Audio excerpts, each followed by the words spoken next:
had a great weekend. Today, Mrs. Kennedy is going to be talking to you about puns, and I've got one for you. What do you do with the spaceman? I don't know. What do you do with a spaceman? You park in it, man. Do you know what? That truly is my favourite joke. Hi everybody. So in your Monday's task in the PowerPoint from How to Train Your Dragon, we've realised that Toothless responds to humour and to jokes. He didn't respond to shouting at all, but he likes to have a laugh, and that makes him go and do the hunting. Writing a joke is really hard. People think it's easy, and people have to be quite clever. And one of the things people can do when they're writing a joke is they can write something called a pun. And so I'm going to talk a little bit about what a pun is, and I've got some examples here. Now, you could take an easy option today and just put some jokes that you know, or you could try and really play with your words and see if you can create some of your own jokes. So I've put here, what's a pun? It's a play on words, usually ones which sound similar and have a different meaning. So it's using words, it's like playing with language, and it's known as a pun. Now, all the jokes that you come up with we're actually going to share in our Friday Zoom, so hopefully that will be quite funny. So puns can start with a question.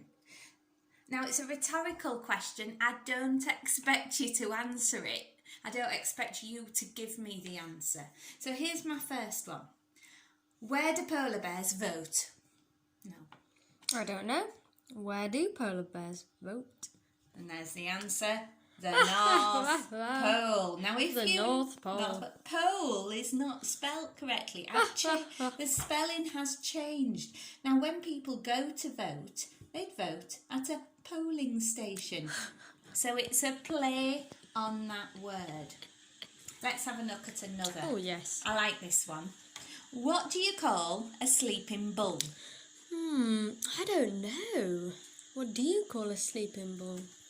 A bulldozer. Now, again, a play on words, because a bulldozer is something that can be kind used. of find things that are like that. It works, doesn't it? And a dozer obviously can also mean sleeping. Now, I like this one, this next one. Again, it's starting with a question, and the words are quite clever in here. What do you call a knight? Remember, it's a knight with a K because it's one who goes into battle. Who is afraid to fight?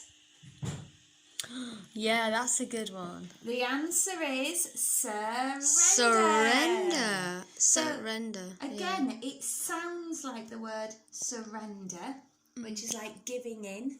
I'm not fighting anymore. And it's just changed the spelling. Surrender. So it's a play on words. Sometimes you might think of some animal puns. I've just got a couple here. Now, this one you might not get it straight away, but there's loads of jokes about chickens. But a chicken crossing the road is poultry in motion. Now, that's a play on these words. It's a well-known phrase, poetry in motion, how it flows. And poultry is another word for like chicken, livestock. So a chicken crossing the road is poultry in motion. Might not be the funniest, but it's another example of smart. a pun. Yeah. And I like this one. Why are fish so smart? Because they live in schools. Yeah. Good that you can research about your joke that you're doing. You can mix it up a little bit. You can, but what I want you to think about is how you play on those words. It's not easy. People who write funny jokes often spend a long time considering their puns and their play on words. And sometimes the short and snappy ones are the best. Yeah. So, these are what you're going to do for your writing task today. Have a really good go at it. Test them out on your family and bring them ready for Zoom on Friday. Have Hope a you good enjoyed that one. Monday. See you guys. Bye.